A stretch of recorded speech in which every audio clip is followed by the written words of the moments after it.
But, you know, you can see why Scott Morrison thought he had to do something dramatic today, like giving in.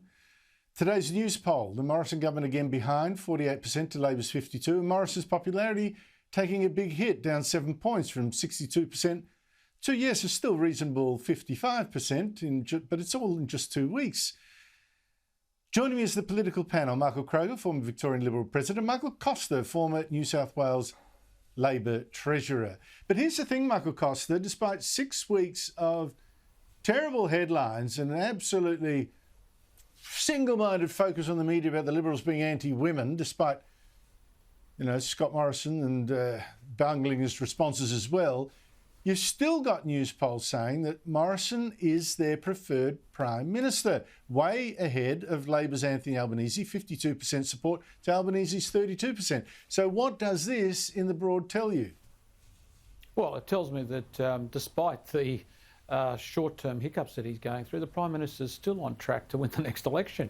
I mean, you know, the primary vote is holding. His popularity, let's be clear about this, if you're a Prime Minister that had 55% approval in recent past, you'd be a hero.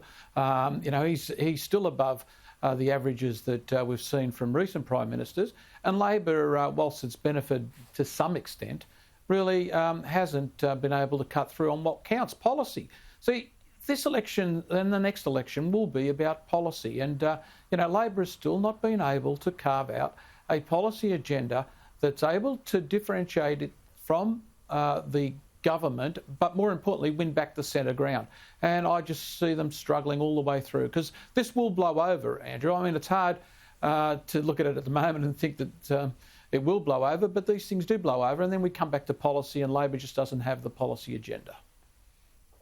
I agree with you, it'll blow over, but I think the government, through mishandling, has made it go on longer than it should have. But Michael Kroger, it's interesting, isn't it? There's another way of looking at it, of course, and I don't know how much validity there is. You've fought the campaigns, I haven't. You've got Labor ahead, 52% to 48%. So basically they should be happy about that. Albanese way behind the Prime Minister, despite everything. If Labor got a better leader, would that make them unbeatable? No, it'd certainly help, because I don't think Albo's cut through. But you've got to understand Albo's modus operandi here, which is to do nothing, to be an invisible target. He doesn't want to win the policy war, I'd say to Michael Costa. He wants to run dead on every issue and hope that the government expires. Can't I mean, win. in this country, governments expire. The Howard government expired after 11 years. It was a great government. People just got sick of it and thought, well, it's time for the other side to have a go. This government will be 9 years old next year, Andrew. So it's getting to that period where people are starting to think, well, they've had a good go, and what are you going to do in your next term that you haven't been able to do in your first three? But the government, I agree with what Michael said. The Prime Minister is 20% in front.